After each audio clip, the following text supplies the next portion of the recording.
मोकाट सत्तेत या विधिमंडळामध्ये आणि त्याला गुजरात दासमध्ये मंत्र्यांच्या मध्ये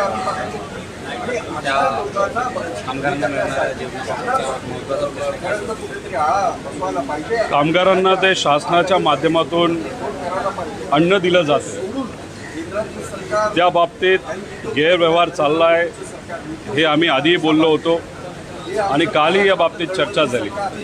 त्याच्यामध्ये क्वालिटीचं जेवण मिळत नाही, जो खरा आकडा आहे तो समोर येत नाही। 100 लोक असतील तर 1000 दाखवले जातात। अशा विविध पद्धतीने सरकारकडनं पैसा काढून घेऊन काही कॉन्ट्रॅक्ट स्वतःचं घर चालवतात असं दिसतंय। सरकारने या बाबतीत काल एक निर्णय घेतलेला आहे, त्याचं स्वागत आम्ही करतोच। पण जर कुणी अजून वेगळ्या विभागामध्ये अशा पद्धतीने काम करत असेल आणि खऱ्या अर्थाने सामान्य लोकांना जी योजना मिळायला पाहिजे ती जर मिळत नसेल आणि कॉन्ट्रॅक्टर मोठे होत असतील तर त्या विभागामध्ये सुद्धा या पद्धतीने कारवाई त्या कॉन्ट्रॅक्टवर करण्याची जरूरत आहे।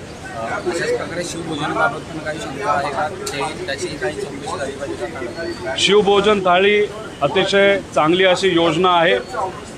राबवत असताना काही सेंटरवर कदाचित चुकीच्या गोष्टी घडल्या असतील, पण ते कुठले सेंटर आहे याचा एक अभ्यास करावा।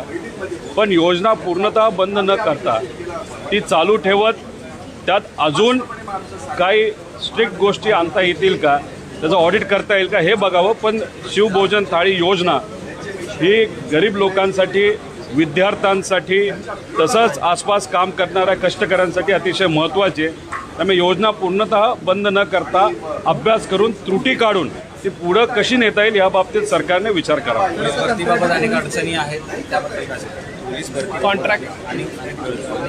या सरकारचं एकतर काय कळत नाही। काल एक GR काढला असं आम्हाला समजतंय। मुंबई पोलीसमध्ये कॉन्ट्रॅक्च्युअल भरती करण्याचा काल GR निघाला। एक प्रथा म्हणून अतिशय चुकीची गोष्ट आहे। एकदा कॉन्ट्रॅक्च्युअल भरती सुरू झाली तर ती थांबवता येत नसते।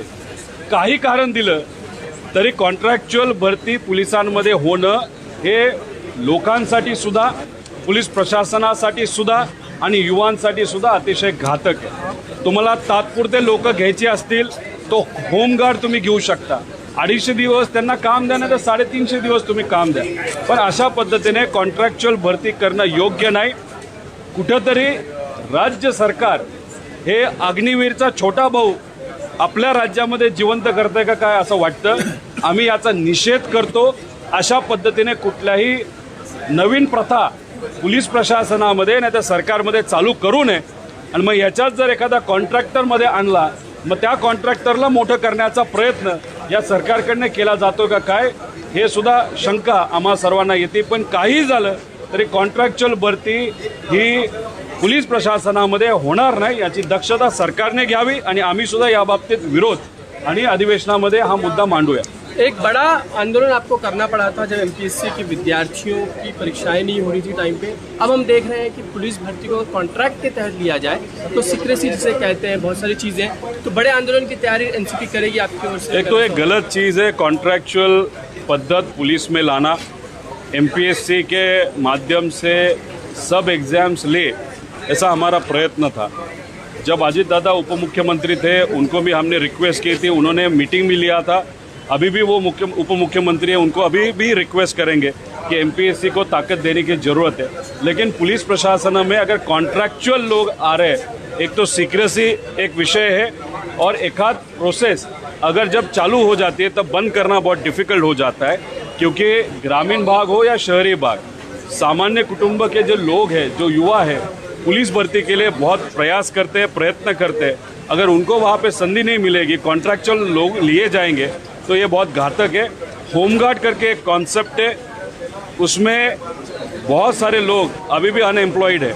अगर आपको टेम्पररी बेसिस पे जब तक ट्रेनिंग ये नया लोगों का नहीं होता तब होमगार्ड आप यूज़ करो, लेकिन कॉन्ट्रैक्चुअल पद्धत पुलिस प्रशासन में लाने का अगर गवर्नमेंट सोच रही है तो वो गलत बात है। दूसरा, होमगार्ड के बारे में हम देखते हैं कि होमगार्ड को वक्त पे उनके जो मानधन है वो नहीं मिलता, ऑनरेरियम मिलता है, उनको पगार नहीं होती उनकी। जब उनकी हालत खस्ता है तो ऐसे होमगार्ड के तहत भी उनको लेकर घातक है। होमगार्ड के बहुत सारे इश्यूज़ है। एक तो उनको मिनिमम डेज का जो काम मिलना चाहिए वो नहीं मिलता। हमारा कहना है कि 250 डेज़ का उनको काम मिलना चाहिए। दूसरी बात, मेडिकल के इश्यूज़ है, पुलिस स्टेशन में उनको बैठने की ज़रूरत नहीं। होमगार्ड के बहुत सारे प्रॉब्लम्स हैं, लेकिन होमगार्ड है ना, अगर होमगार्ड है तो आपको कॉन्ट्रैक्चुअल पुलिस को लेने की क्या ज़रूरत है। तो ये जो प्रोसेस है गलत है।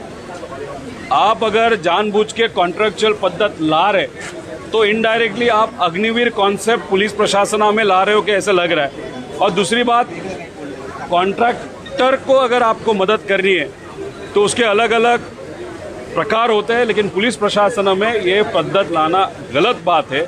और जहाँ जहाँ कॉन्ट्रैक्चुअल पद्धत है वहाँ पे ऑडिट करने की ज़रूरत है, ऐसा हम सबको लगता है। एक चीज़ और देखिए कि मणिपुर मामले में अभी भी सदन में भी काफ़ी आंदोलन चल रहे हैं, सरकार सुनने को तैयार नहीं है, चर्चा नहीं की जा रही। अमित शाह मुंबई पूना में आ रहे हैं, किस तरह से सारी चीज़? जब कभी भी एक आध अड़चन स्टेट पे आती है तो लोगों का, हम सबका कहना होता है कि मुख्यमंत्री साहब ने उस पर कॉमेंट करनी चाहिए।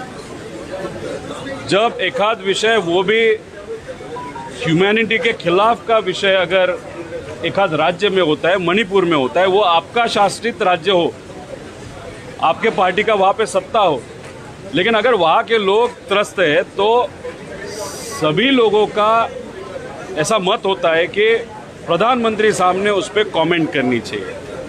लेकिन अनफॉर्चुनेटली प्रधानमंत्री साहब उस पर कॉमेंट कर नहीं रहे, क्या आगे किया जाएगा वो बता नहीं रहे। इसलिए लोगों का जो मत है, वहाँ पे जो एमपीज़ है, जो खासदार है, वहाँ पे व्यक्त कर रहे हैं कि प्रधानमंत्री साहब इस पे कुछ बोलना चाहिए। कुछ धोरणात्मक निर्णय प्रधानमंत्री साहब ने लिए चाहिए, लेकिन वो हो नहीं रहा। इसलिए वहाँ पे अगर आप देखें, स्टैंड ऑफ वहाँ पे पार्लियामेंट में हो रहा है और लोगों के इतर जो विषय है वो भी छूट नहीं रहे। तो मैं विनती करता हूँ लोगों के माध्यम से कि जो सरकार केंद्र में मणिपुर के बारे में कुछ ठोक निर्णय जल्दी से जल्दी लेने चाहिए। इतना बड़ा इशू चल रहा है तो वहीं गृह मंत्री पुणे में, देखो, गृह मंत्री बहुत बड़े नेता हैं। एक आध व्यक्ति डिपार्टमेंट योग्य पद्धति से मैनेज कर सकते हैं। पूना में हो या कहाँ पे भी हो, उनका ऑफिशियल टूर होगा। हमारा सिर्फ इतना ही कहना है, आप कहाँ से भी हो, आप मणिपुर या कहाँ पे अगर एक आध अड़चन आती है तो उस विषय पे कमेंट करना ये आपकी जिम्मेदारी है। प्रधानमंत्री ने अब तक जाना वहाँ मुनासिब नहीं समझा मणिपुर में एक बार? अभी वो उनका पर्सनल डिसीजन है। प्रधानमंत्री होने के नाते अगर वो वहाँ पे जाते तो लोगों को एक सपोर्ट भी मिलता, भारत के जो नागरिक है उनको एक मैसेज जाता है। कोई भी राज्य में अगर कुछ प्रॉब्लम आता है तो हमारे प्रधानमंत्री लोगों में जाके वो प्रॉब्लम सॉल्व करने के लिए सक्षम है। मेरा तो व्यक्तिगत कहना है कि वहाँ पे प्रधानमंत्री अगर जा नहीं रहे तो उनके लिए बहुत नेगेटिव चीज़ है। तो वो खुद वहाँ पे अगर जाएंगे, वहाँ पे जाके वो प्रॉब्लम अगर सॉल्व करेंगे तो उनका जो ऑरा है वो ऑरा और बढ़ेगा, उनको और ताकत मिलेगी। लेकिन आज वहाँ पे जाके प्रॉब्लम सॉल्व करना या उस बारे में कुछ कमेंट करना और कुछ धोरणात्मक निर्णय लेना बहुत इम्पोर्टेंट है। यूँ का